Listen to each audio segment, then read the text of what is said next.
दोस्तों, कृष्ण का जीवन कहता है, आप कोई भी हो, संसार में आए हैं तो संघर्ष हमेशा रहेगा। मानव जीवन में आकर परमात्मा भी सांसारिक चुनौतियों से बच नहीं सकता। कृष्ण ने कभी किसी बात की शिकायत नहीं की, हर परिस्थिति को जिया और जीता। कृष्ण कहते हैं, परिस्थितियों से भागो मत, उसके सामने डटकर खड़े हो जाओ, क्योंकि कर्म करना ही मानव जीवन का पहला कर्तव्य है। हम अपने कर्मों से ही परेशानियों से जीत सकते हैं। दोस्तों, एक व्यापारी जो अपने व्यापार को लेकर काफी चिंता किया करता था कि क्या होगा आगे आने वाले कल में और कैसे काम आगे बढ़ेगा और उनके इस व्यवसाय को उनका बच्चा संभाल पाएगा या नहीं। उस व्यापारी का एक लड़का भी था जो उनसे काफी बार कहता रहता था कि पापा, आप मुझे हमारे इस व्यापार को संभालने का एक मौका दीजिए, क्योंकि अब मुझे भी व्यापार करना आ गया है। लेकिन वो व्यक्ति कभी भी अपने बेटे को मौका नहीं देता। एक दिन इस व्यापारी को दिल का दौरा पड़ जाता है और इसके चलते उनको हॉस्पिटल में भर्ती किया जाता है। जैसे ही ये खबर उनके बेटे को पता चलती है, उनका बेटा दौड़ करके हॉस्पिटल में पहुंचता है। बेटा ने हॉस्पिटल में पहुंचने के बाद देखा कि उसके पापा एडमिट है और डॉक्टर्स ने उससे ये कहा कि आपके पापा अब पहले से थोड़ा ठीक है और धीरे धीरे करके वे अब रिकवर हो जाएंगे। फिर उस लड़के ने अपने एक दोस्त को कॉल करके वहां पर बुला लिया। फिर उसका दोस्त वहां पर आता है और उससे पूछता है कि क्या हुआ भाई। फिर उस व्यापारी के लड़के ने अपने दोस्त से कहा कि मेरे पापा को दिल का दौरा आया है और उन्हें अस्पताल में एडमिट किया हुआ है। इसके बाद उस व्यापारी का लड़का अपने दोस्त से कहता है कि चल ना, जरा बाहर चल के आ जाते हैं, बहुत देर हो गई है इधर। और फिर वो दोनों अस्पताल से बाहर चले जाते हैं। जब वो दोनों अस्पताल से बाहर निकले तब उनको एक आइसक्रीम वाला दिखाई देता है। फिर उस व्यापारी के लड़के ने अपने दोस्त से कहा है कि भाई आ जाओ, आइसक्रीम खाते हैं। ये बात सुनकर उसका दोस्त थोड़ा चौंकता है और मन ही मन कहता है कि अरे ये क्या पागलपन है, पापा अंदर अस्पताल में भर्ती है और ये यहाँ पर आइसक्रीम खाने की सोच रहा है। फिर उन दोनों ने आइसक्रीम खरीद ली और वे दोनों आइसक्रीम खाने लगे। लेकिन उसका जो दोस्त था ना, उससे ये रहा नहीं गया और उसने अपने दोस्त से पूछ लिया कि भाई, मुझे समझ नहीं आ रहा है कि तुम्हारे व्यापार का आगे क्या होगा और तुम्हारे पापा की तबीयत भी ठीक नहीं है और तू यहाँ आइसक्रीम खा रहा है, मुझे कुछ समझ में ही नहीं आ रहा है। फिर ये जो व्यापारी का लड़का था ना, और उसने जो बात कही उससे आप ध्यान से सुनिए। उसने अपने मित्र से कहा कि मुझे ये मालूम है कि तू ये सोच रहा होगा कि मेरे पापा एडमिट है, यहाँ पर आइसक्रीम चल रही है, मजे चल रहे हैं, पर ऐसा कुछ नहीं है। मैं भगवान श्री कृष्ण का बहुत बड़ा भक्त हूँ और उनकी दो बातें हमेशा अपनी जिंदगी में याद रखता हूँ।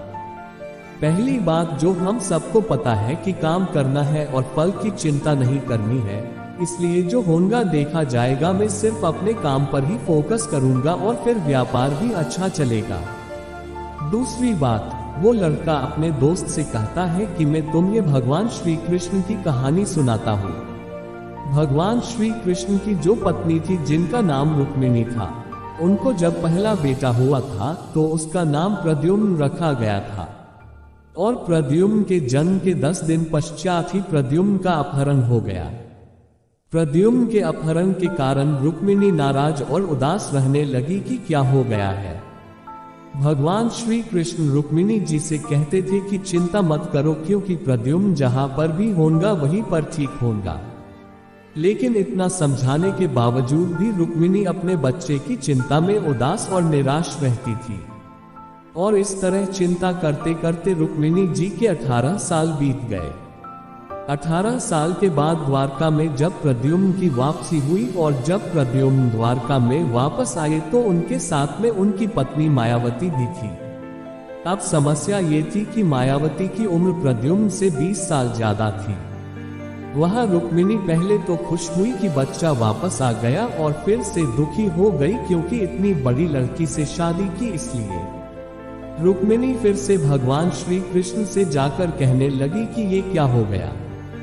फिर भगवान श्री कृष्ण जी ने माँ रुक्मिणी जी से कहा कि जो हो गया है उसको स्वीकार कर लो और आगे बढ़ो और चिंता मत करो। लेकिन माँ रुक्मिणी ये कह रही थी कि बड़ी लड़की से शादी क्यों कर ली और यही लड़की मिली थी क्या, और इस बात को स्वीकार नहीं कर पा रही थी। इसके कारण 8 साल तक माँ रुक्मिणी जी दुखी और निराश रही और 8 साल के बाद रुक्मिणी जी ने ये स्वीकार कर लिया कि प्रद्युम्न ने जो यह शादी करी थी वो ठीक है और इसके लिए ज्यादा चिंता करने की जरूरत नहीं है, और उस शादी को उन्होंने स्वीकार कर लिया।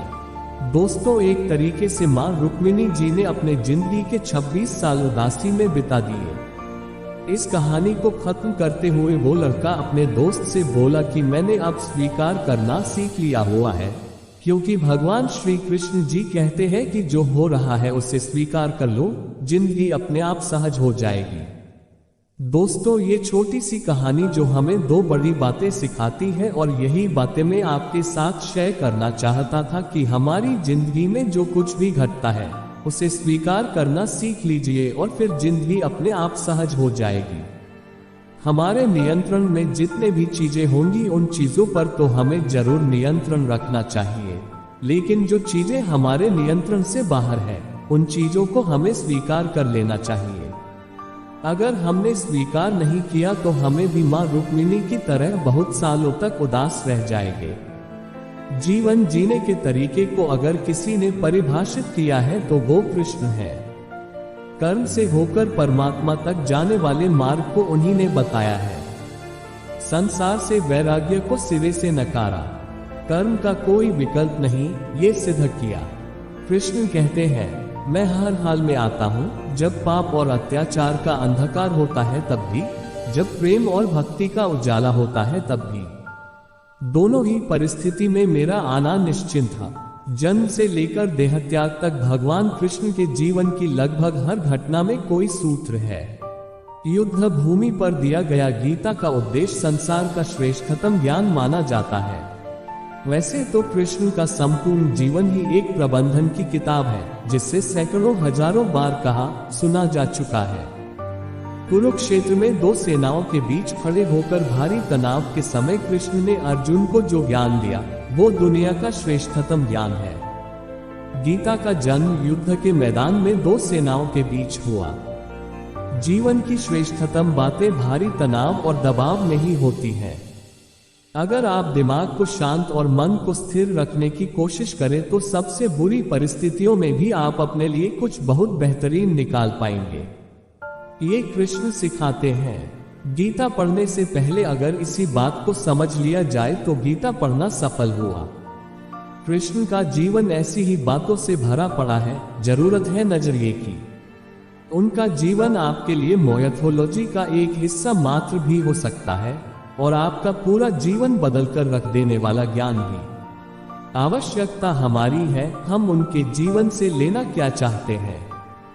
कृष्ण मात्र कथाओं में पढ़ा या सुना जाने वाला पात्र नहीं है, वो चरित्र और व्यवहार में उतारे जाने वाले देवता है। कृष्ण से सीखें कैसे जीवन को श्रेष्ठ बनाया जाए। 10 बातें हैं जो अगर व्यवहार में उतार ली तो सफलता निश्चित मिलेगी। कारागृह में जन्मे कृष्ण पैदा होते ही रात में यमुना पार कर गोकुल ले जाया गया। तीसरे दिन पुतना मारने आ गए।